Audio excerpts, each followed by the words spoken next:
Amém. A paz do Senhor Jesus para o pessoal do Facebook.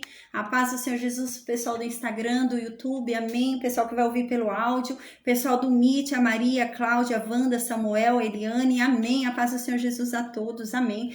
Hoje a gente vai falar sobre Provérbios 8, né? Provérbios 8, Salomão continua falando para a gente sobre a sabedoria, né? Só os tolos rejeitam a sabedoria. E Salomão continua falando isso pra gente. Por quê? Porque a gente tem que prestar atenção nos conselhos dele, né? Esses conselhos são importantes. E ele começa a falar que a sabedoria, né? Nesse capítulo 8, ele começa a dizer que a sabedoria, ela estava aqui desde o princípio. Desde antes mesmo da criação da terra. A sabedoria foi a primeira coisa que Deus criou, né? E fala sobre isso o capítulo 8, para você botar fé nela, para você acreditar no que ela diz, para você seguir os conselhos dela, né? E Salomão fala sobre isso no capítulo 8, tá bom? Amém. Ele vem seguindo até o capítulo 9 ali, se eu não me engano, ele vem seguindo falando sobre a importância da sabedoria, né? Então, os primeiros capítulos são para trazer a consciência da pessoa que está ouvindo, da pessoa que está lendo, né, esse livro, a importância que tem os conselhos que ele vai dar. Ele já começou a dar alguns, né? Mas a intenção dele é para que a gente tenha entendimento, tenha compreensão do que é a sabedoria e a importância que ela tem, né? Ela é muito importante. E a gente precisa ter essa consciência. Então, ele separa alguns capítulos só para falar pra gente sobre a importância da sabedoria. A sabedoria, ela é mais importante e muito mais útil e muito mais lucrativa do que o ouro, do que a prata, do que qualquer outra riqueza, né? Com ela vem a riqueza, mas não o contrário, né? E é essa a intenção de Salomão. Busque a sabedoria é mais importante. Busque ela, busque ela, busque ela. Não fique buscando ouro, tesouros, isso e aquilo outro, mas busque primeiro a sabedoria, porque a sabedoria vai te trazer tudo mais, né? A sabedoria vai te trazer uma vida longa, né? O seu desejo é longanimidade, o seu desejo é viver muito tempo. Busque a sabedoria. Seu desejo é ter saúde, busque a sabedoria, porque ela vai te ensinar a ter saúde. Ela vai te ensinar a ter uma vida saudável, né? O meu objetivo é ter um bom casamento. Busca a sabedoria, ela vai te ensinar a ter um casamento ali bom, né? Saudável. Meu desejo é que meus filhos sejam frutíferos, que eles sejam bons, que eles não se percam. Ouça a sabedoria, porque ela vai te ensinar, né, a instruir os seus filhos. Ela vai te ensinar a guiar os seus filhos, né, nos caminhos de Deus. E é sobre isso. Salomão quer que a gente entenda isso. A sabedoria é muito importante, né? A gente tem que ter noção da sabedoria, né? Com sabedoria você evita, né? É isso que Salomão tá querendo dizer, e ele quer que o povo acorde, né? Com a sabedoria você evita até certas tristezas, né? Tem coisas na vida que são evitáveis, né? Existem dores que são evitáveis, né? Tem dores que a gente não consegue evitar, mas existem dores que são evitáveis. E a sabedoria faz com que a gente as evite, né? Então tem coisas que a gente, se tivesse sabedoria, não teria passado, né? E é isso que Salomão tá querendo fazer com que esse povo entenda. E só há um tipo de pessoa que rejeita a sabedoria. É o tolo. É o burro, é o tolo que não tá enxergando, não tá vendo, o ignorante, né? Que não tá vendo que, na verdade, ele tá indo em sentido à destruição dele mesmo. Ele não tá fazendo mal ao outro, ele tá fazendo mal a si mesmo. Uma hora ele vai sentir o erro da decisão dele, né? Foi o exemplo que eu dei na aula passada que eu falei pra vocês, né? Daquela menina que ela ouviu de uma senhora pra ela estudar, porque ela ia crescer no cargo, né? Dentro da empresa que ela trabalhava, se ela tivesse estudado. E ela se ofendeu, né? Mais pra frente, ela vai pensar, poxa, se eu tivesse estudado, né? Eu já teria tanta coisa, não sei o quê. Então, na verdade, essa rejeição à sabedoria só tá prejudicando a nós mesmos, né? Só a gente que vai colher o fruto dessa decisão errada.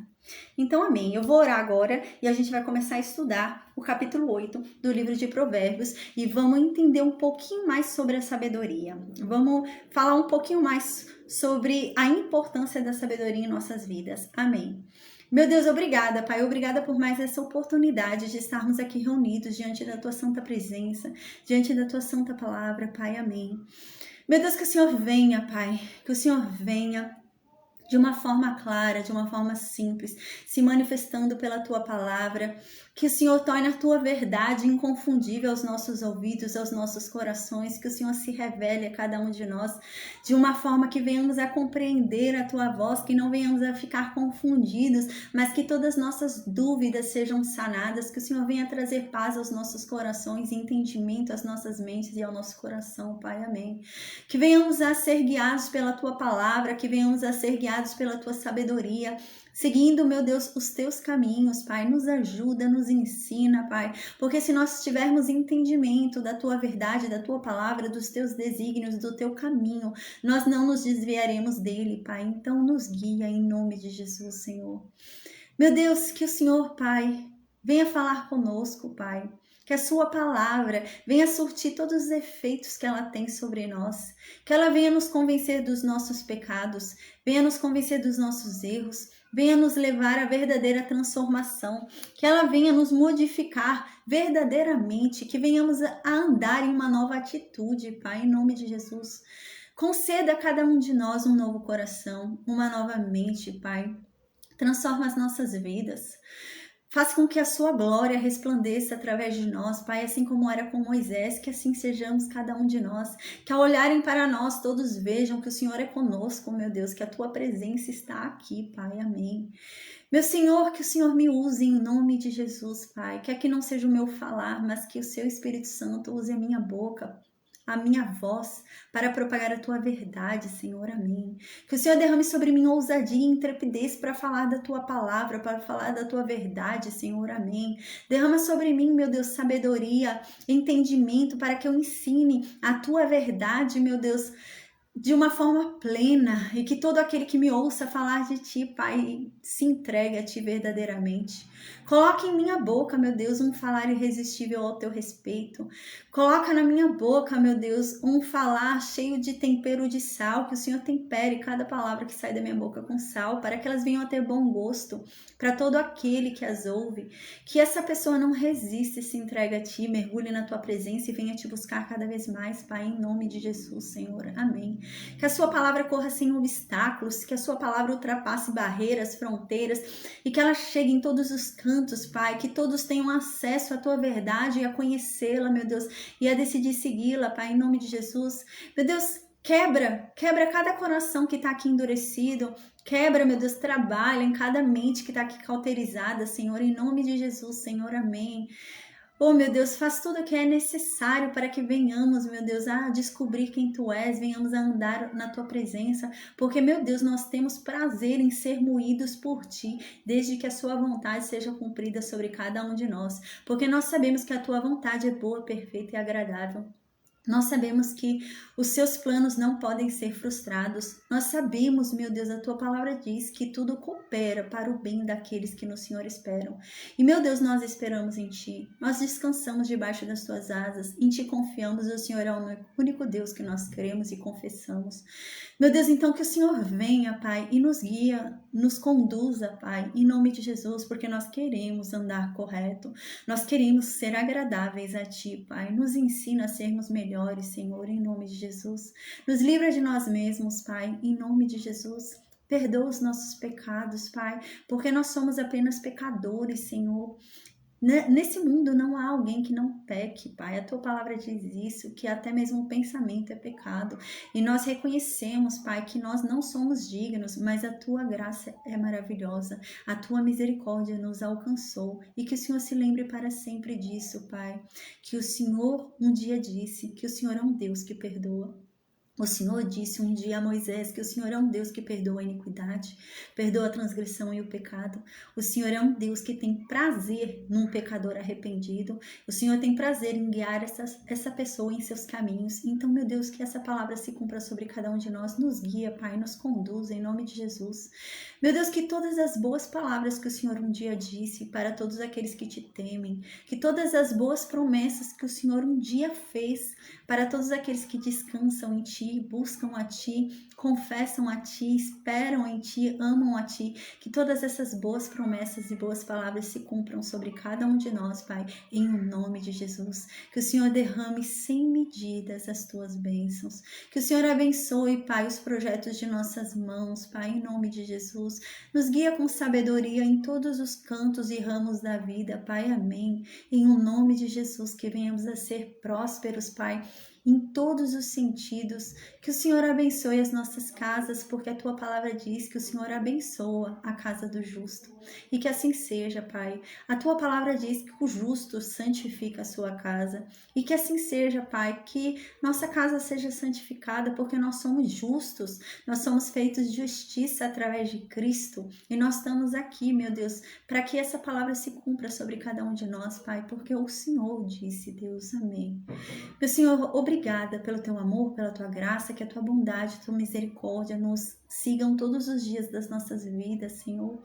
Que a sua mão sobre nós seja sempre branda, Pai. Que o Senhor se volte para cada um de nós com um olhar misericordioso, com um olhar agradável. Que o Senhor, meu Deus, se atente apenas às coisas boas que fazemos e tentamos. Não se atente às coisas ruins, aos pecados que cometemos, Pai, porque nós nos arrependemos de cada um deles. E aqueles que nos são ocultos e que não temos no nosso coração um arrependimento, traz à tona, Pai, para que venhamos a nos arrepender. Porque muitas vezes não nos arrependemos porque não temos consciência, Pai, do que pecamos. Mas traz sobre nós, meu Deus, traz à tona o teu querer. Cumpra sobre cada um de nós a tua vontade, Senhor. Manifeste a tua glória em nossas vidas. Faça de cada um de nós um testemunho vivo do teu poder, Senhor. Amém. Manifesta ainda hoje os teus milagres, meu Deus. Amém. Que todos aqueles que questionam o Deus das nossas vidas, o Deus que confessamos, meu Deus, todos aqueles que questionam a ti, meu Deus, que eles testemunhem, meu Deus, o teu poder em nossas vidas, testemunhem o teu poder através de nós e que eles venham a se converter a ti, através, meu Deus, do que os olhos deles vão ver. E em nome de Jesus, nos livrai de todo o mal. Amém.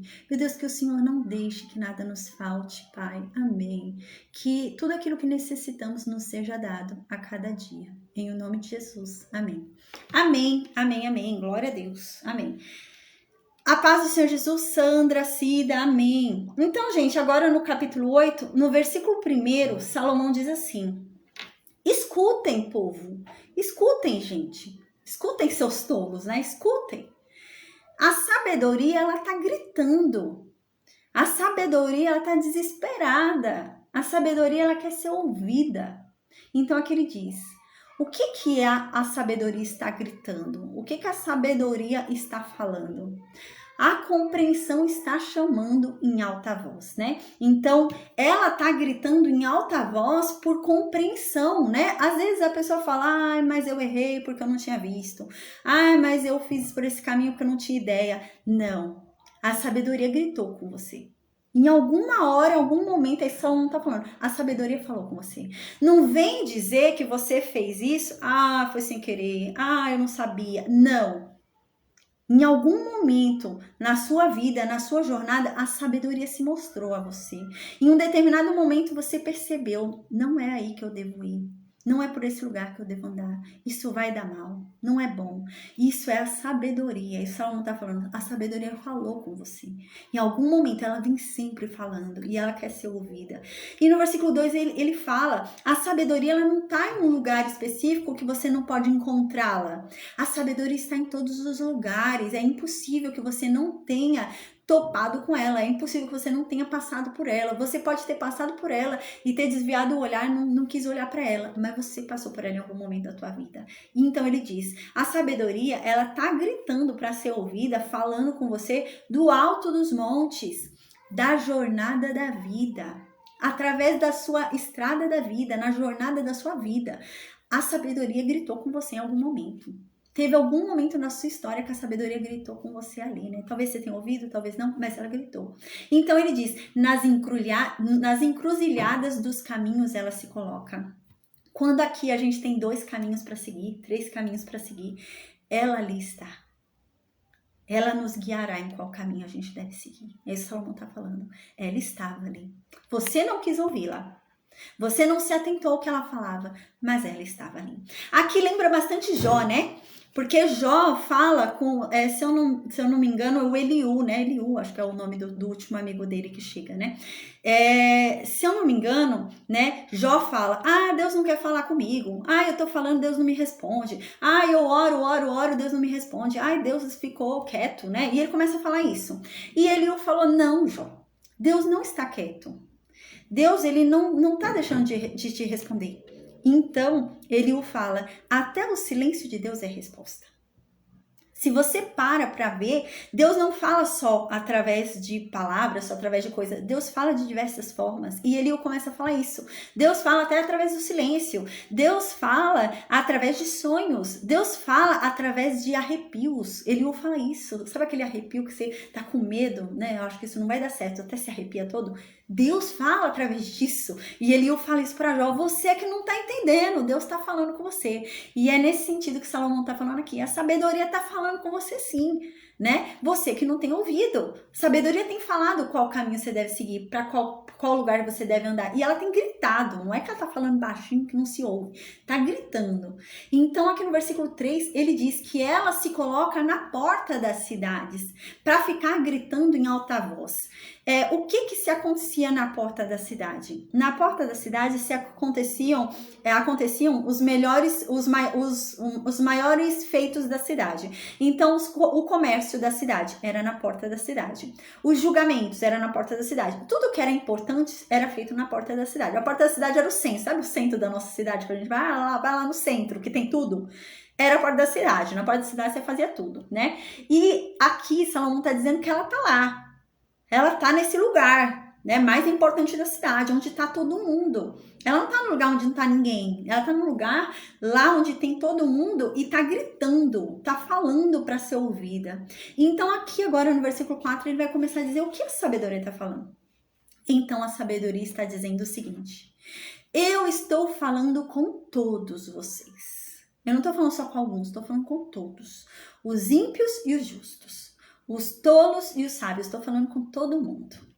E aqui diz, e eu estou fazendo um pedido para todos os moradores da terra, estou fazendo um pedido para todos vocês. Aí no versículo 5, então a sabedoria fala, né, lá do meio de todo mundo para que ouçam ela. Olha, você que é jovem, você que não tem experiência de vida, você que é ingênuo, você que é inocente, então a sabedoria diz, aprenda a ser prudente. Lembra que eu venho ensinando sobre isso, né? A prudência, ela é ganhada, né? A gente ganha a prudência conforme a nossa experiência. A experiência produz prudência. O que é prudência? É você evitar um mal acontecer. É você evitar que algo ruim aconteça. Isso é ser prudente. Eu vou me precaver. Eu me precavejo, né? Eu evito que um mal aconteça na minha vida. Geralmente, uma pessoa sem sabedoria, ela só se precaver quando uma coisa ruim já aconteceu. Então, ela já sabe o que aquilo ocasiona, então ela vai evitar aquilo de novo. Ela já sabe, né? Eu já pus a mão no fogo e vi que queimou, eu não vou pôr de novo. Eu já vi que queimou. Então, isso não é uma pessoa sábia, né? É uma pessoa que teve experiência. É uma pessoa que virou prudente por causa da experiência. Ela teve experiências ruins. Conforme ela teve experiências ruins, ela ficou prudente. Mas por que ela ficou prudente? Por causa das experiências ruins. Só que a sabedoria que está dizendo, gente, parem de ser burros. Vocês não precisam sofrer para ser prudentes. Vocês não precisam passar dores para ser prudentes, né? Vocês não precisam disso. Vocês podem ser prudentes ainda que sem experiência, como através da sabedoria. Salomão vem falando isso pra gente desde o primeiro capítulo, né? A sabedoria, ela é capaz de proporcionar prudência ao inexperiente. Eu não preciso botar a mão no fogo para saber que dói. Eu não preciso pôr a mão na tomada para saber que dá choque, para saber que dói, que não vai ser bom. Eu não preciso. Porque a sabedoria me dá essa prudência. Não é a experiência, é a sabedoria. Então, aqui no versículo 5, a sabedoria diz, você que não tem experiência, seja prudente. Busque a sabedoria. Vá atrás dela porque ela vai te dar prudência. E você que é um tolo, você que não tem juízo nenhum, vá aprender a ter juízo. A gente lembra, né? Eu expliquei o que é juízo. Juízo é a capacidade da pessoa de entender o que é certo e o que é errado, o que é direito e o que é direito e torto, né? Eu tô pensando na palavra antônima de direito. É torto, né? Direito, torto, deve ser isso. Aí, o que é bom e o que é mal, né? Então, isso é a capacidade da gente entender. Isso é o juízo, né? A pessoa tem juízo, né? Então, eu tenho juízo. Eu tenho um bom juízo, né? Então, eu tenho um bom discernimento. Aquilo é bom, aquilo é mal. Aquilo é correto, aquilo é errado, né? Isso é um bom juízo. Então, a pessoa sem juízo não tem essa capacidade. Ela não tem a capacidade de entender que aquilo é ruim, não tem a capacidade de entender que aquilo não é certo, que aquilo é errado, não tem essa capacidade. E então aqui ele diz, você que é assim, aprenda a ter juízo, né? Aprenda o que é certo e o que é errado. Como Salomão já havia falado nos capítulos anteriores, a sabedoria nos traz juízo. A sabedoria vai me mostrar o que é certo e o que é errado. A sabedoria vai me mostrar o que é bom e o que é mal. O que é bom para mim e o que vai ser mal para mim. Pode não ser mal para mim agora, mas daqui a um tempo vai ser mal para mim. Mas a sabedoria vai me mostrar isso. Então aqui no versículo 6, a sabedoria continua dizendo: me escutem. Porque o que eu falo para vocês é coisa importante, eu não tô falando bobagem, tô falando coisa séria. Tudo que eu digo é certo. Tudo que eu digo não tem falha, é 100%, não é 99%, é 100%. Não tem erro. Então, aqui no versículo 7, a sabedoria fala, gente, prestem atenção no que eu falo, porque o que eu falo não é mentira. E a prova disso é porque eu odeio a mentira. Então, eu não vou mentir, porque eu odeio a mentira. Então, no versículo 8, a sabedoria continua dizendo, olha, tudo que eu afirmo, tudo que eu digo, todos os meus conselhos são verdadeiros. Nada do que eu falo é falso. Nada do que eu falo é enganoso. Nada do que eu falo é um outro sentido, né, para você. Não, o que eu falo é o que eu falo e acabou. O que eu falo que é bom, por isso, e eu tô falando e vai acontecer. E aqui diz, todas as coisas que eu digo são claras, a sabedoria fala. São muito claras para os que as entendem. Quem entende o que eu falo, concorda comigo. É isso que a sabedoria está falando. Quando a pessoa entende o que eu digo, a pessoa fala, nossa, é verdade, olha, o que está falando é verdade. E justas para os que encontram conhecimento. O conhecimento é quando você começa a entender as coisas, né? Conhecimento é quando você começa a entender o funcionamento das coisas, né? Você começa a ter conhecimento. E ele diz, quando as pessoas passam a ter esse entendimento de como as coisas funcionam, elas começam a entender que a sabedoria é justa. O que ela diz que é bom, o que ela diz que é mal, e ela é justa. Não é essa coisa, não é tão ruim assim quanto ele está dizendo, né? Não é. Ele é justo. Ele sabe o que é bom e o que é ruim, né? Não sou eu, a sabedoria sabe. Então, no versículo 10, a sabedoria continua falando com o povo. A sabedoria, então, diz assim, aceitem os meus ensinamentos. Aceitem os meus ensinamentos no lugar da prata. Ela é mais importante do que a prata. Aceitem os meus ensinamentos, o meu conhecimento no lugar do ouro puro. Entendam que a sabedoria e o conhecimento que eu proporciono é muito mais precioso, é muito mais valioso, vai ser muito mais útil para você do que qualquer prata e ouro. Aceite ela, a sabedoria e o conhecimento que eu tenho para te dar. Então, aqui a sabedoria continua falando de si, no versículo 11. Porque a sabedoria, ela é melhor do que o rubi. A sabedoria, ela é melhor do que a pedra mais preciosa que existe. Tudo que você possa desejar nesse mundo, qualquer coisa que seja, entenda que não se pode comparar à sabedoria. Nada é comparável à sabedoria. Versículo 12, a sabedoria diz, a sabedoria, eu moro com a prudência. Eu vivo com a prudência. A prudência é aquilo, né? Você evitar a dor, né? Eu sou prudente, né? Então eu não vou fazer uma coisa que vá me fazer mal. Isso é uma pessoa prudente, né? Se precaver, né? Eu vou me precaver de não sofrer. Eu vou ser precavida, né? Eu vou ser prudente, vou andar com guarda-chuva na bolsa, porque eu não quero tomar chuva e pegar uma pneumonia, né? Isso é o quê? Prudência, precavida, né? E a sabedoria, ela anda com a prudência. É impossível uma pessoa sábia não ser prudente. A sabedoria está com a prudência.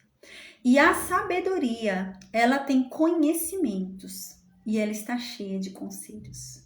A sabedoria, ela sabe o que fala, né? Conhecimentos é a capacidade de entender como o negócio realmente funciona, né? Como as coisas realmente funcionam, né? E a sabedoria tem isso. E ela é cheia de conselhos, né? A sabedoria dispõe, ela tem muitos conselhos. Que engraçado, né? A Bíblia diz assim, gente, escutem os conselhos dos sábios. Escutem os conselhos da Bíblia, escutem os conselhos de Deus, porque você vai viver por eles, você vai viver por meio deles. Eles vão te fazer viver mais tempo feliz, alegre, em paz, né? Mas o mundo diz outra coisa, né? O mundo diz assim, se conselho fosse bom, todo mundo vendia, né? O mundo diz isso, mas isso não vem de Deus. Deus não diz isso. Paz, Francisco. Deus não diz isso. Deus não diz, se o conselho fosse bom, todo mundo pedia, ninguém pedia, né? Todo mundo vendia, né? E não, a Bíblia não diz isso. O conselho é bom sim, desde que o conselho venha de Deus, desde que o conselho venha de um sábio, venha da sabedoria. Então, aqui no versículo 13, continua Salomão falando. E Salomão diz, o temor do Senhor é odiar o mal. O que é o temor do Senhor? Lembra que Salomão já havia dito para a gente lá no início? O princípio da sabedoria é o temor do Senhor. O início da sabedoria já é o temor do Senhor. Se eu tenho temor a Deus, se eu tenho temor do Senhor, eu já estou sendo sábia. Já estou no início do caminho, né? Já estou andando no caminho. E aqui ele diz, o que é o temor do Senhor? É odiar o mal. E aqui diz, e eu, a sabedoria está falando, a gente lembra, né? Então a sabedoria diz, e eu, a sabedoria, odeio a soberba. O que é soberba, né? Soberba é o orgulho. Eu odeio o orgulho. Lembra que a Bíblia diz? A Bíblia diz que o pai dos orgulhosos é Satanás. A Bíblia diz que o pai dos orgulhosos não é Deus, é Satanás. Lembra no livro de Jó, no capítulo 41, 42 ali, né? Que Deus começa a falar sobre Leviatã, tal, que fala sobre Satanás, né? A gente lembra que a história de Jó é muito interessante, né? Porque a história de Jó é um homem justo, é um homem íntegro, é um homem reto, é um homem que se desviava do mal e ele é provado. Em meio a tudo isso, ele é provado. E durante a provação dele, ele não rejeita Deus. Ele não rejeita o Deus dele. Ele continua falando, eu adoro meu Deus. Não, eu amo meu Deus, eu amo Deus. E a mulher dele fala, rejeita teu Deus e morre, né? Ele, cala a boca, mulher, você tá falando como uma louca, né? Para com isso. E ele ali continua falando, não rejeita Deus, não rejeita Deus. E então, né, as pessoas começam a falar, Jó, você fica falando aí que você é justo? Você fica falando que você não tem pecado nenhum? Mas você tem pecado sim, Jó. Se não tivesse pecado, você não tava passando pelo que você tá passando. Alguma coisa você fez aí, Jó. Você não é tão santo assim, não. E as pessoas começaram a acusar Jó.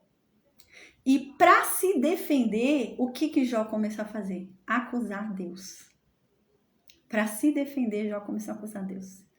E então a gente lembra que lá no finalzinho do livro, Deus fala, né? Porque Jó começou a falar, não, eu não sou ímpio, eu não sou pecador, né? Na verdade, eu não devia estar passando pelo que eu tô passando. Aí os amigos dele então falam, então você tá querendo dizer que Deus é injusto? Ele fala, Deus tá dormindo, Deus é injusto, porque Deus não tá vendo o que eu tô passando aqui, eu não mereço isso, eu sou tão bom. E Jó começa a se enaltecer, Jó começa a falar, eu sou tão bom, eu faço tanto bem, eu ajudo os pobres, eu ajudo isso, aquilo. E ele começa a se exaltar, né? Eu ajudo isso, eu ajudo aquilo, nossa, eu sou um santo, né? Então, Deus é que tá errado, não sou eu. E então Deus vem e fala, Jó, que bonito.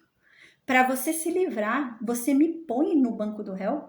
Você se tira do banco do réu e me põe lá para você se livrar? Para você livrar a sua pele, você me põe. E então, lembra? Jó começa a falar, mas eu tô certo, né? Eu não mereço isso, né? Você lembra que a primeira chegada ali de Deus para Jó é essa, né? Jó acha que ele tá certo ainda, aí Deus dá uma nele, né? Então Deus dá mais uma nele, a gente entra no capítulo 41 ali e Deus começa a falar para Jó. Deus fala para Jó, Jó, seu erro está sendo um. Realmente, você sempre ajudou os pobres, você sempre se desviou do mal, você fez tudo isso. Você nunca pecou, né? Nunca fez nada assim, realmente, Jó. Mas para mim, Jó, o orgulhoso é como o ímpio. E você está sendo orgulhoso, Jó. Você está se achando muito, Jó. E Deus começa a falar isso para Jó, lembra? Deus odeia o orgulhoso, porque o pai do orgulhoso é Satanás, né? Então Deus odeia isso, né? E é isso que ele diz aqui. A sabedoria fala, olha, o temor do Senhor é odiar o mal, né? Então o princípio da sabedoria está no temor do Senhor. E o temor do Senhor é odiar o mal. Então eu, a sabedoria, tenho o temor do Senhor. Por quê? Porque eu odeio a soberba. Eu odeio gente orgulhosa, porque não são de Deus. Gente orgulhosa, não. A Bíblia diz que aquele que é de Deus tem que se humilhar a Deus, não é se achar, né? Eu sou santo, eu sou digno, né? Tanto que na Bíblia, né, não é aprovado, Jesus falou isso, não aprova aqueles lugares que ficam lá na frente, né? Lá na frente ali da igreja, que se separa lugares de pastor, sabe? Ou então, você já viu aquele culto onde fica cadeiras lá no altar? Isso é antibíblico. Quem faz isso? Os fariseus. Os fariseus eram assim. Eles separavam lugares, os melhores lugares para si nas sinagogas. E Jesus falava sobre isso. Não sejam como os fariseus. Não separe o melhor lugar para ti. Porque aqueles que se julgam os melhores serão os piores. E aqueles que se julgam os piores serão os melhores. Então não faça isso. E eles faziam, né? E é isso. É orgulho. Você se achar, né? Você achar que vai, né? Que pode tudo, né? E aqui diz, e outra coisa que eu odeio, a sabedoria fala. Eu odeio a arrogância. A pessoa que não tem humildade, né? Pessoa que se acha, né? Tem a ver bastante com orgulho aqui, né? Eu odeio a arrogância. Eu odeio a pessoa que se acha melhor que os outros, né? Eu odeio isso. Eu odeio. O que mais que eu odeio? O mau caminho. Eu odeio aqueles que andam no caminho errado, que andam por caminhos que Deus diz que não são certos. Eu odeio também. O que mais eu odeio? A boca perversa. Eu odeio toda boca que fala maldade. Eu odeio toda boca que fala coisas cruéis. Eu odeio.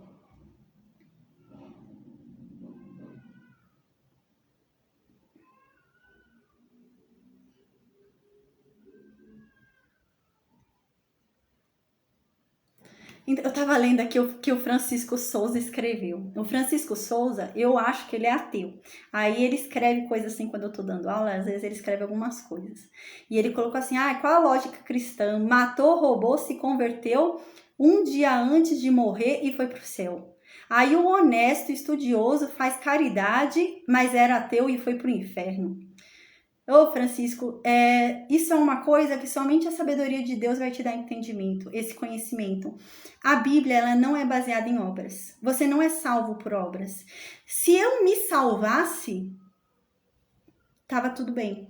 A questão é que a Bíblia diz que a gente não se salva.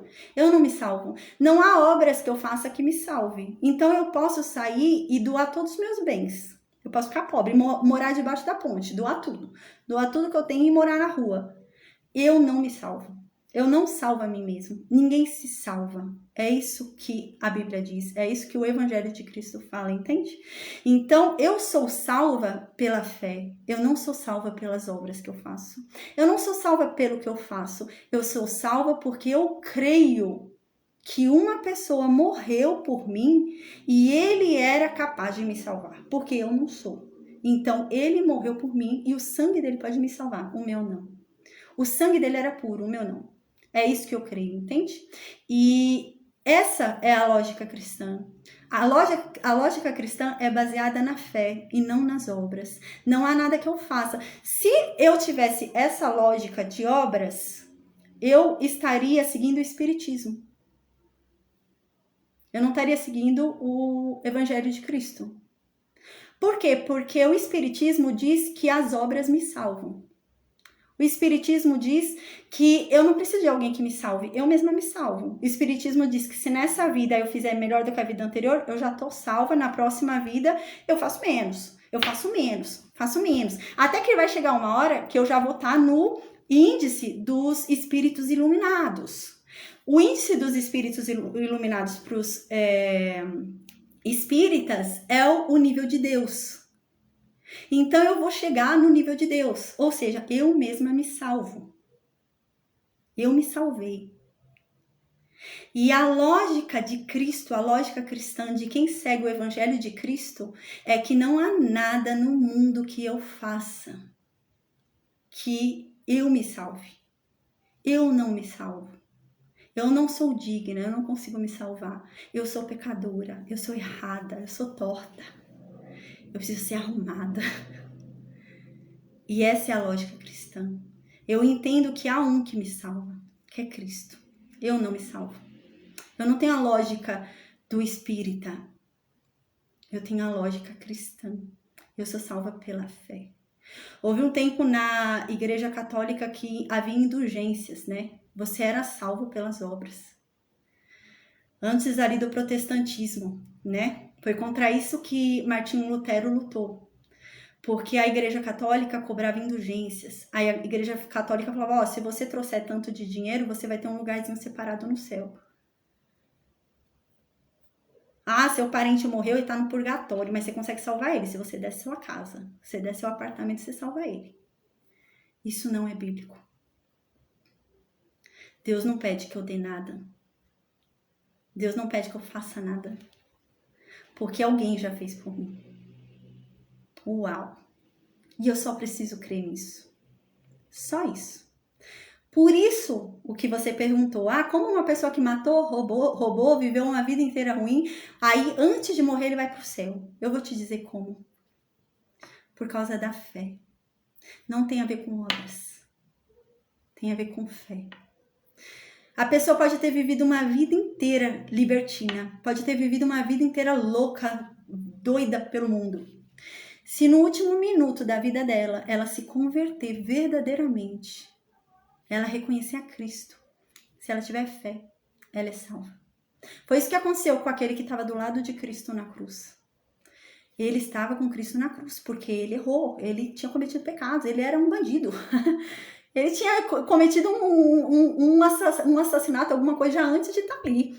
Então, mas ele se arrependeu. Não tem a ver com o que eu faço. Tem a ver com o que eu sinto. Mas há uma questão nisso daí. Porque alguns espertinhos podem dizer, então se tem a ver com eu me arrepender no último momento, eu vou viver uma vida louca. No último momento eu me arrependo. Alguns espertinhos podem pensar assim, né? Mas a Bíblia diz que Deus endurece o coração de quem Ele quer. E Deus tem misericórdia de quem Ele quer. A Bíblia diz que existe um perigo nessa visão. Quando a gente deixa para ser salvo no último minuto. Qual que é o perigo dessa visão? É o meu coração ser endurecido.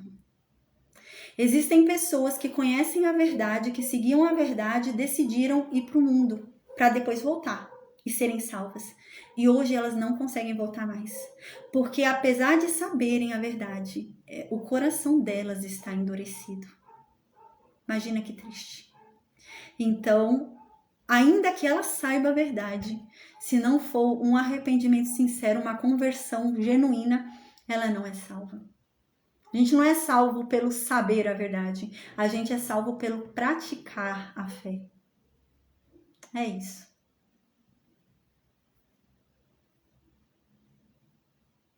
Francisco, você tem...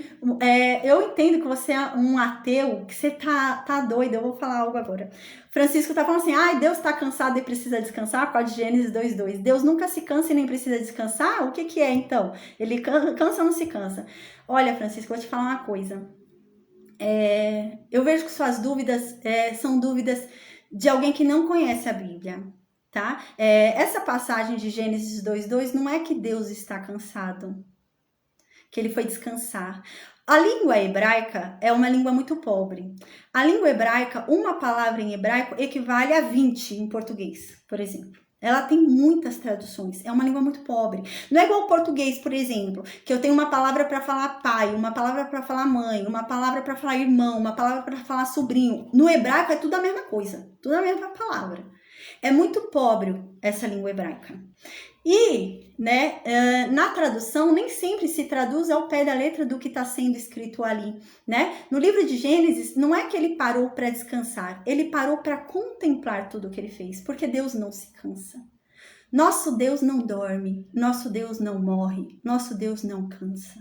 Nosso Deus está sempre de olhos abertos. A Bíblia diz que o nosso Deus nem pisca. A Bíblia diz que ele tem, assim, a pálpebra dele segurada. A pálpebra dele é grudada, sabe? Ele nem pisca. Ele não cansa.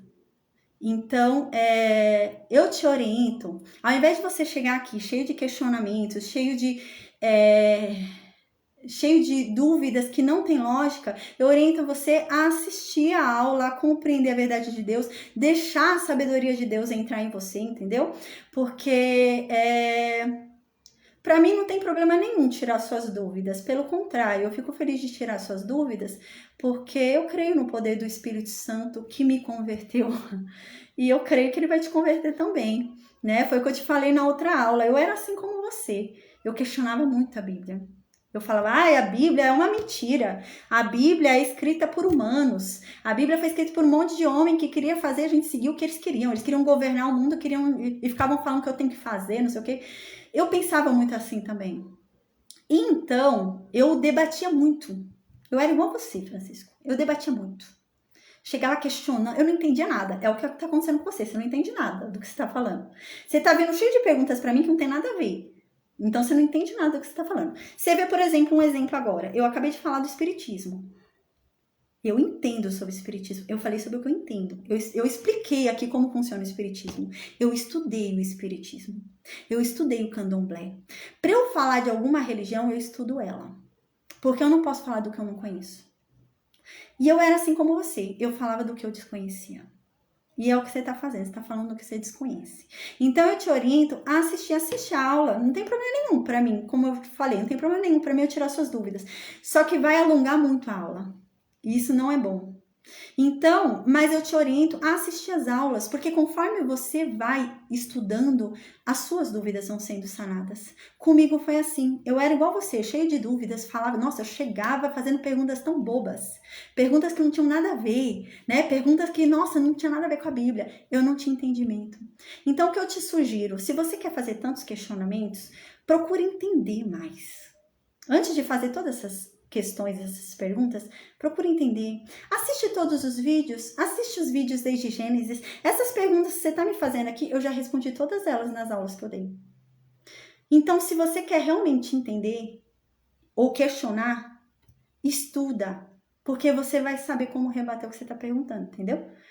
Então, eu sugiro a você aí todas as aulas. Vai a todas as aulas, estuda todas as aulas. Essa sua pergunta de Gênesis 2:2 está lá na minha aula. Eu falei exatamente sobre isso, sobre Deus se cansar. Eu falo sobre isso na aula. Todas essas perguntas que você faz, eu falo sobre elas na aula.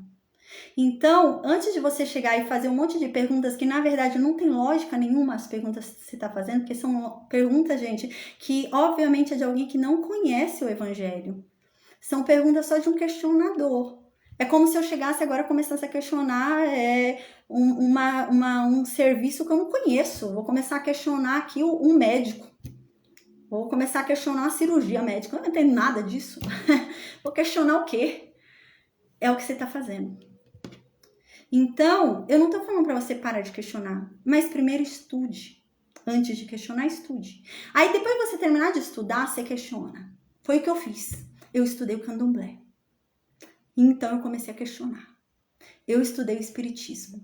Então, eu comecei a questionar. Eu estudei até o islamismo. Eu sei até sobre a religião ali do Alcorão. Eu estudei para poder questionar. Então, as coisas que eu falo, para você ter noção, esses tempos atrás, eu cheguei uma espírita que trabalhava em uma casa espírita, gente, que atendia. Eu comecei a fazer vários questionamentos, mas sem ofender ela, né? Eu comecei a falar para ela, né? Porque ela falava muito de Jesus. Eu falei, quem é Jesus para você? Aí ela respondeu para mim quem era Jesus. Eu falei, mas Jesus salva para você? Ela falou, não. E eu comecei a questionar. Gente, ela ficou tão enrolada que ela não sabia o que responder. Ela ficou, deu um tchutchu ali na cabeça dela, ficou parada assim, olhando para os lados, sabe, pensando. Ela falou, eu não sei. Eu tenho que ver isso daí. Eu não sei. Ela começou a ter dúvidas. E é assim que a gente tem que ser. Você quer chegar aqui e fazer perguntas? Estuda. Estuda. Quer falar sobre o Evangelho de Cristo? Estuda ele. Porque você está fazendo várias perguntas que não tem nada a ver. Não tem nada a ver. Mais uma coisa, ele está falando aqui, então Deus se arrependeu de ter feito o homem. Deus não é homem para que minta, nem para que se arrependa. Outra contradição. Francisco, mais uma bobagem. A Bíblia não diz isso. A Bíblia diz, foi o que eu acabei de explicar para você. O hebraico é uma língua pobre. Deus não se arrependeu de ter criado a humanidade, porque se ele tivesse se arrependido era muito simples, é só destruir e fazer outra. Deus, ele não se arrependeu. Ali, quando diz isso, a Bíblia está dizendo que ele sentiu um grande pesar. Ele falou, poxa, podia ter dado certo. Que triste. É nesse sentido que Deus fez. Ele sentiu que podia ter sido outra coisa, entendeu? É isso que fala. Poxa, podia ter dado certo. Que triste, porque foi assim, né? Mas Deus, ele não se arrepende das coisas que ele faz. Por que ele não se arrepende das coisas que ele faz? A Bíblia diz, porque tudo que ele faz é bom. O homem não se corrompeu porque ele criou o homem. Porque ele criou o homem bom. Tudo que ele criou foi bom. Mas o homem se corrompeu. E isso é um pesar para ele. Isso é uma tristeza. Entendeu, Francisco? Então, eu te sugiro, né? Eu te oriento a estudar, entendeu? Antes de você vir aqui cheio de questionamentos nada a ver, são questionamentos que para mim parece mais uma pessoa revoltada do que uma pessoa que realmente tem dúvidas. Sabe o que eu vejo? Eu vejo uma pessoa revoltada que quer pôr a culpa em alguém de algo que aconteceu na sua vida. E você não consegue entender, não consegue olhar para você mesmo, talvez, e você quer culpar Deus. Então, é muito mais fácil a gente culpar o outro, né? Principalmente alguém que a gente não conhece. E eu vejo isso, sabe? Você é um rebelde que tá querendo culpar alguém, você sai querendo culpar Deus. Mas eu te digo uma coisa, eu já fui assim, como você. E eu não tinha paz assim como você não tem. Porque uma pessoa que entra numa aula cristã e tem a capacidade de ficar 1 hora assistindo uma aula que ele não crê, é porque essa pessoa não tem paz. Me desculpa, mas não tem paz. Você tem a capacidade de ficar 1 hora assistindo uma coisa que você não crê, só para ficar debatendo coisas sem fundamento. Que paz é essa que há em você? Não há. E eu já fui assim. Não tô tirando uma da tua cara porque eu já fui assim. Eu já fui nesse nível. Já fui. Então, eu era assim como você. Eu culpava Deus de tudo, queria sair batendo a perna em tudo, xingando tudo, sério. Nossa, eu era indignada. Falava de Bíblia, eu dava até risada. Falava de Deus, nossa, tirava uma. Eu era assim. Eu era assim. E hoje eu vejo que eu não tinha paz. E é o que você tá me demonstrando. Porque uma pessoa que entra aqui na aula, você tá ainda escrevendo coisa. Isso não é paz. E talvez você ache que tem paz, porque o mundo dá pra gente uma paz. Mas é uma falsa paz. Eu tinha essa paz, você tem, que acha que tá tudo bem, mas não tá. Você não é feliz.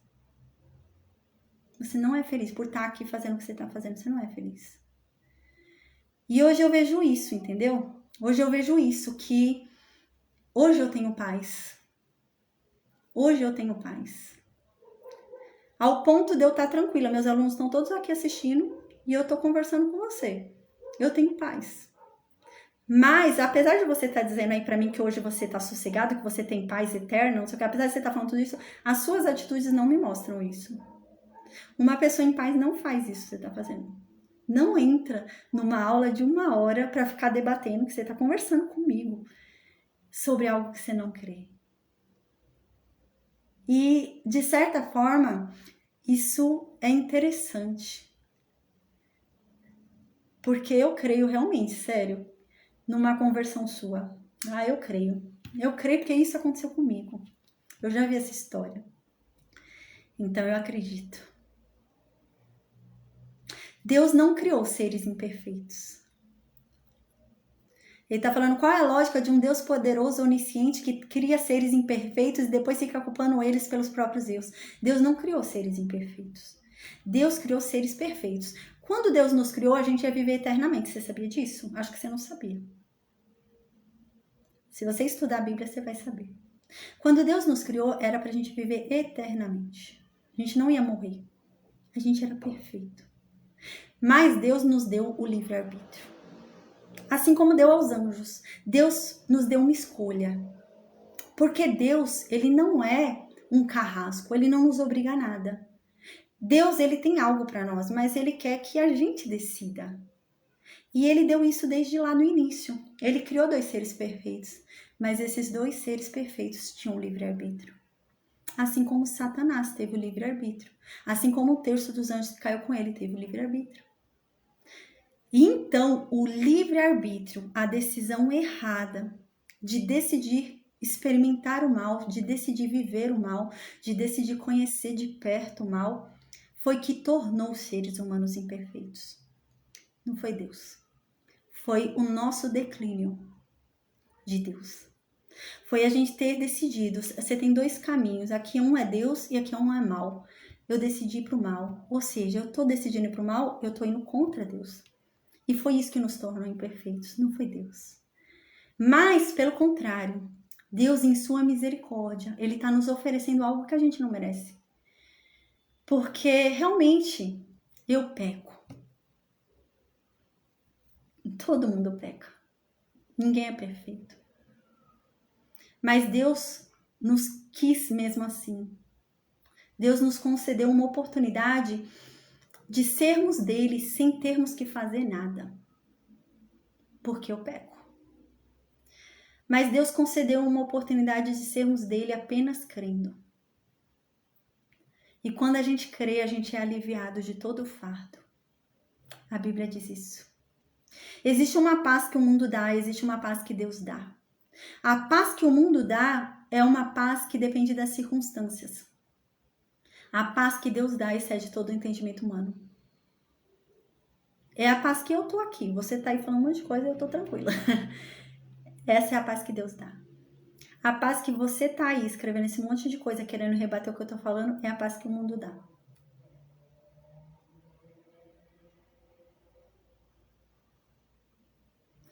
Então ele disse mais uma vez que ele fica entrando nas lives para ver se alguém consegue provar para ele a existência de Deus. Francisco, eu já falei isso para você. O fundamento do Evangelho de Cristo é a fé. A fé é tão importante no Evangelho de Cristo que a Bíblia tem um dicionário. A Bíblia explica o que ela é. A Bíblia diz: a fé é a certeza daquilo que não se pode ver. A fé é a certeza daquilo que eu não posso provar. Se eu puder provar que Deus existe, eu estou destruindo o fundamento do Evangelho de Cristo. O fundamento do Evangelho de Cristo é eu crer sem ver. É eu crer sem provas. Se eu provo, acabou. Para que eu preciso de fé? Não preciso de fé, já provei. Ninguém vai te provar que Deus existe. Ninguém. Ninguém. E se alguém provar, é o diabo. Porque não existe alguém no mundo que possa provar existencialmente que Deus existe. Porque se isso acontecer, o fundamento do Evangelho de Cristo cai. Porque o fundamento é realmente a fé. É crer no que não se pode ver.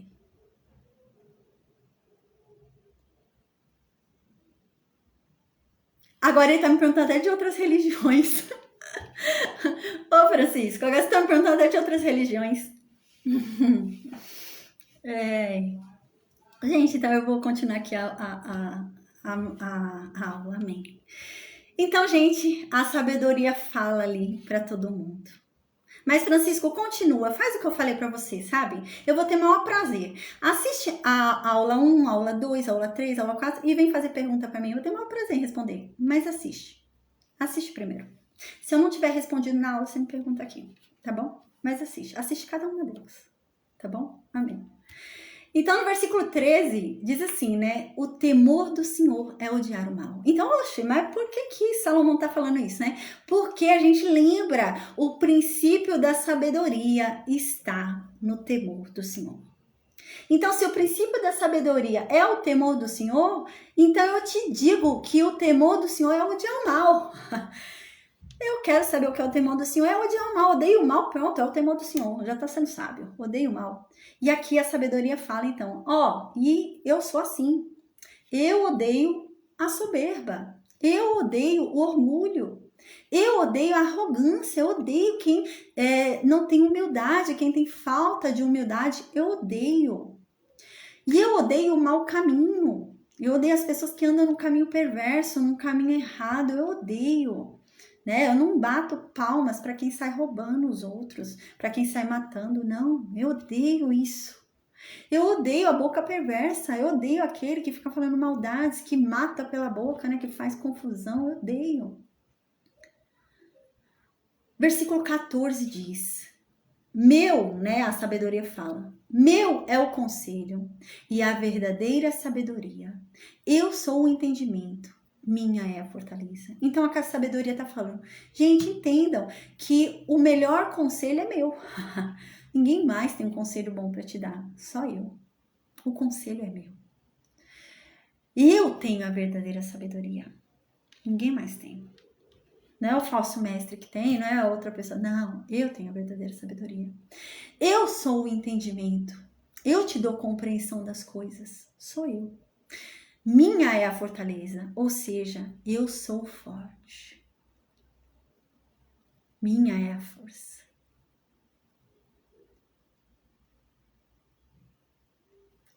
Então, no versículo 15, diz assim: eu ajudo os reis a governarem e os governantes a fazerem boas leis, né? Então, os que governam bem, os bons governadores, aquelas pessoas que, nossa, fazem as coisas, né? Por quê? Porque é a sabedoria que dá a elas. Não é porque elas são sábias, não, é a sabedoria, né? Lembra que eu falei isso uma vez, né? A gente às vezes fala, poxa, mas o ímpio, né? Ele teve uma ideia brilhante. Às vezes tem um ímpio que, poxa, ele tem a luz ali, uma ideia e cria um negócio que fica milionário, né? Aí fala, poxa, um ímpio? Que sabedoria é essa que veio do ímpio, né? Mas a Bíblia diz, né, que existe uma sabedoria do mundo também. Gente, Satanás é sábio também, viu? Satanás não é burro, não.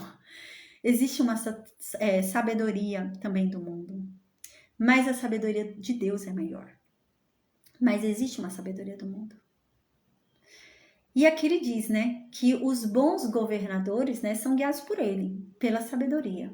Versículo 16, né? Até a sabedoria de Satanás vem dessa sabedoria, porque a gente lembra quem foi que criou Satanás? Foi Deus. Quem deu sabedoria a Satanás? Foi Deus. Então até a sabedoria ruim vem de Deus, viu, gente? Não que é lógico, seja Deus instruindo as pessoas a usar a sabedoria para o mal, né? Isso quem faz é Satanás. Mas aquela sabedoria que existe ali, aquele entendimento, é um dom de Deus. Mas o mal vem, vamos usar para o mal, vamos usar para roubar, é isso. Mas aquela sabedoria vem de Deus. Vou dar um exemplo agora. Existem pessoas que falam assim, nossa, tem uma pessoa que ela tira a carta lá, sei lá, ela fala que ela lê futuro, né? E a pessoa chega lá, ela cobra não sei quanto, você vai lá e ela prevê coisa, né? E ela fica cobrando, né? E ela fala que consulta não sei o que lá, né? E aí a pessoa fala, mas como então que ela consegue? Como que ela consegue consultar? Porque a Bíblia diz que Satanás não é onisciente, onipresente, onipotente. Diz que só Deus. Satanás não. Satanás, ele conhece algumas coisinhas sobre o futuro, mas não tudo. Satanás, ele tem alguns indícios, né? Mas não tudo. Então, como? A Bíblia diz como. A Bíblia diz que Deus nos dá dons sem arrependimento. Quando você nasce, você já nasce com dons. E esse dom é sem arrependimento. Deus não vai tirar mais de você esse dom. E cabe a você o que você vai fazer com ele. Existem pessoas que têm o dom realmente, gente, de ter visões, de prever futuro, de prever algumas coisas. Tem pessoas. Isso é o que é um dom de Deus dado sem arrependimento. Mas vai ser cobrado. O que você fez com o seu talento?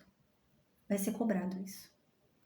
Então aqui no versículo 17... a sabedoria fala, eu amo aos que me amam, e os que me procuram me acham, né? Então eu amo todos que me amam, e os que me buscam me encontram.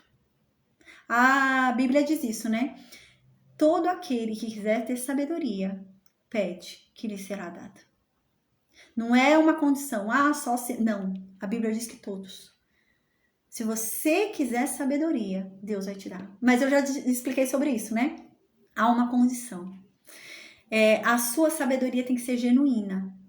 Tem que ser a sabedoria para uma coisa que seja a vontade de Deus. Eu não posso pedir a Deus sabedoria para eu ganhar dinheiro. Para eu comprar um iate e viver a vida doidado. Deus não vai me dar sabedoria para isso. Mas se eu pedir sabedoria a Deus, né? Porque, eu quero, Deus, montar uma ONG, eu quero pregar a palavra, eu quero... Deus vai me dar sabedoria. E então, aqui, continua no versículo 18. Riqueza e honra estão comigo, né? Então, às vezes as pessoas ficam buscando a sabedoria porque querem ser honradas. Se eu for sábio, todo mundo vai me ouvir. Se eu for sábio, vão me respeitar. Se eu for sábio, né? Então, as pessoas estão buscando a sabedoria por quê? Não é porque querem ser sábias. É porque querem ser honradas. Não vão ter sabedoria. Às vezes as pessoas querem buscar sabedoria porque querem ser ricas. É isso que ele está falando aqui. Não vão encontrar.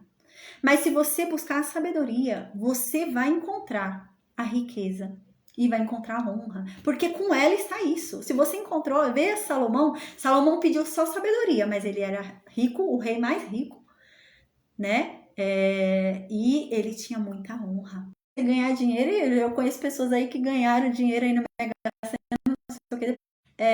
A sabedoria, minha internet está instável, mas a sabedoria, ela não te dá coisas passageiras, ela te dá coisas duráveis. A sua riqueza vai durar, não é uma riqueza que, no dia seguinte eu tô pobre, não. Então, no versículo 19 diz, melhor é o meu fruto do que o ouro. A sabedoria tá falando, a gente lembra, né? Então, a sabedoria fala, melhor é o que eu dou, melhor é o meu lucro, melhor é o que eu produzo do que o ouro. Eu sou muito melhor do que o ouro. Do que o ouro refinado, né? Qualquer ouro, ouro puro. E os meus ganhos mais do que a prata escolhida, né? Então, eu dou muito mais lucro do que qualquer ouro e qualquer prata. Me busquem. Então, no versículo 20... sabedoria diz, eu, a sabedoria, ando no caminho da honestidade e sigo os passos da justiça, dando riqueza aos que me amam e enchendo as suas casas de tesouros, né? Então, a sabedoria anda com honestidade, né? Então, não tem como um sábio ser desonesto. A sabedoria está com honestidade. Você tem que ser honesto. E o que mais? Siga os passos da justiça. A sabedoria anda lado a lado com a justiça. Não tem como você ser sábio e ser injusto. Você precisa ser justo, né? E a sabedoria te dá isso, essa noção de justiça, noção de honestidade, né? Noção do que é certo e do que é errado. Foi o que eu dei exemplo esses dias aí que eu falei, né?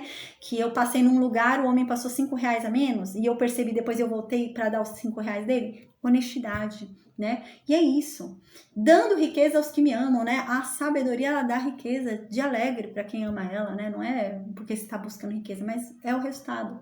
E enchendo as suas casas de tesouros, né? Vocês vão ser muito ricos se vocês buscarem a sabedoria genuinamente. Então, no versículo 22 diz, a sabedoria fala assim, o Senhor Deus me criou a sabedoria antes de tudo. Antes das suas obras mais antigas, ele criou a sabedoria. Versículo 23. A sabedoria, eu fui formada há muito tempo. No começo lá, antes do princípio do mundo, antes do mundo ser criado, eu já existia. E aqui então, no versículo 24, a sabedoria diz, eu nasci antes mesmo dos oceanos, antes mesmo de Deus dividir as águas ali, criar as fontes, eu já tinha nascido, eu já existia. Versículo 25, eu já era antes mesmo das montanhas, eu já existia, eu já estava aqui, antes das montanhas aparecerem, antes das montanhas serem construídas, antes dos morros serem colocados cada um em seu devido lugar, eu já existia, né? Realmente a gente tende, né, principalmente nessa época, a gente tende a entender o quê? Escutem os mais velhos, porque eles são sábios. Sabe? Eu tenho esse costume, gente, sério. Eu sento assim e eu fico ouvindo, porque você sempre aprende algo, né? Não só com mais velhos, com todo mundo. Eu costumo ouvir mais do que falar. E é muito interessante, você aprende muito mesmo, sabe? Ainda que a pessoa esteja falando umas coisas nada a ver ali, no meio daquilo você vai aprender alguma coisa. Ela vai falar alguma coisa sobre uma experiência de vida dela, alguma coisa legal vai surgir, né? Então eu escuto muito. E nessa época, principalmente, hoje, né, é um total desrespeito no mundo que só Deus, né? Mas nessa época, principalmente, se respeitava muito os idosos, se respeitava muito os mais velhos. Então, a gente lembra, teve um livro, né, que um ancião entrou, todo mundo se levantava, né, por respeito ao mais velho. Hoje em dia, meu Deus, ninguém nem levanta do ônibus, né? Mas era assim. Então, você parava para escutar o que o mais velho dizia, porque ele sabia o que estava falando. Ele tem muita experiência de vida. Ele sabe o que é ter prudência. Ele já sofreu, ele já foi por caminhos e sentiu a dor, então ele sabe que aquele caminho não é bom, né? Então eu posso aprender com a prudência dele, com a experiência de vida dele, né? E era isso que se entendia antes e ainda é hoje, né? Por isso que a sabedoria tá fazendo questão de falar que ela é velha, é isso que ela tá falando. Eu sou idosa, me escutem, né? Eu tenho muita idade, é isso que ela tá querendo dizer, entendeu? Então aqui ela diz, né? Antes mesmo de Deus ter feito a terra, de Deus ter feito os campos, de Deus ter feito o primeiro punhado de terra, eu já existia. Versículo 27. Eu estava lá quando Deus colocou o céu no lugar dele. Quando Deus estendeu o céu, o céu ali, né, no horizonte, eu estava ali. Quando Deus estendeu o horizonte sobre o oceano, eu estava ali. Versículo 28. Eu estava ali quando Deus resolveu colocar as nuvens no céu. Eu estava ali quando Deus decidiu abrir as fontes do mar. Eu estava ali, versículo 29. Eu estava ali quando Deus fixou os limites do mar, para o mar não ultrapassar e não invadir as cidades. Eu estava ali quando Deus fez isso.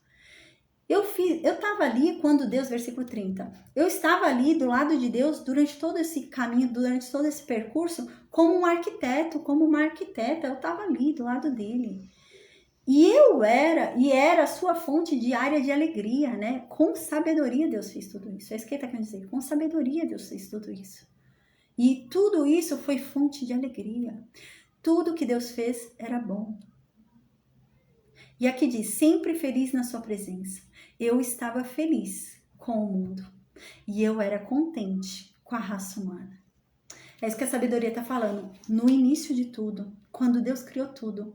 Nossa, foi tudo tão bom. Era tudo perfeito. Era tudo muito bom. A gente ficou, eu e Deus, a gente ficou muito feliz com a humanidade, com Adão e Eva ali, né? A gente ficou muito feliz. A gente ficou muito feliz com toda a criação. Oh, muito feliz. Mas agora, né? Então, no versículo 32, a sabedoria fala, agora, me ouçam, filhos.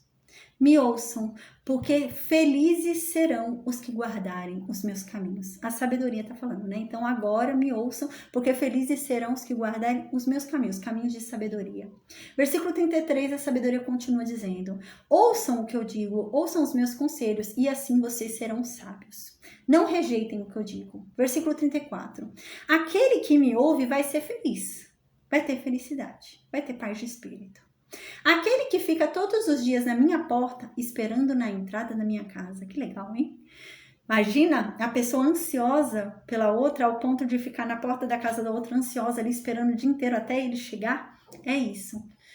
Você vai ser feliz se você for assim, com a sabedoria, ansiar por ela, né? É que nem Salomão. Salomão, gente, era sábio, né? Não se ouve um outro sábio como ele.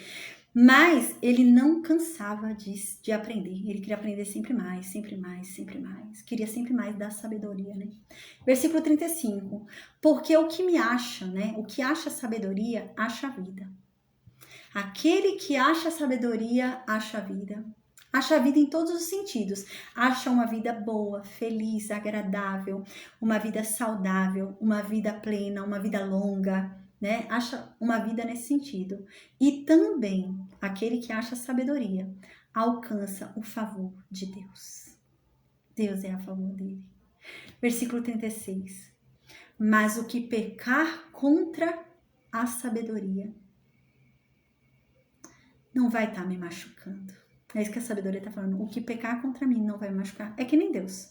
O mal que a gente faz não atinge Deus. Uma vez eu falei isso na aula, né? O mal que a gente faz não atinge Deus. O bem que eu faço também não atinge Deus. Por isso que eu não posso ser salva pela obra.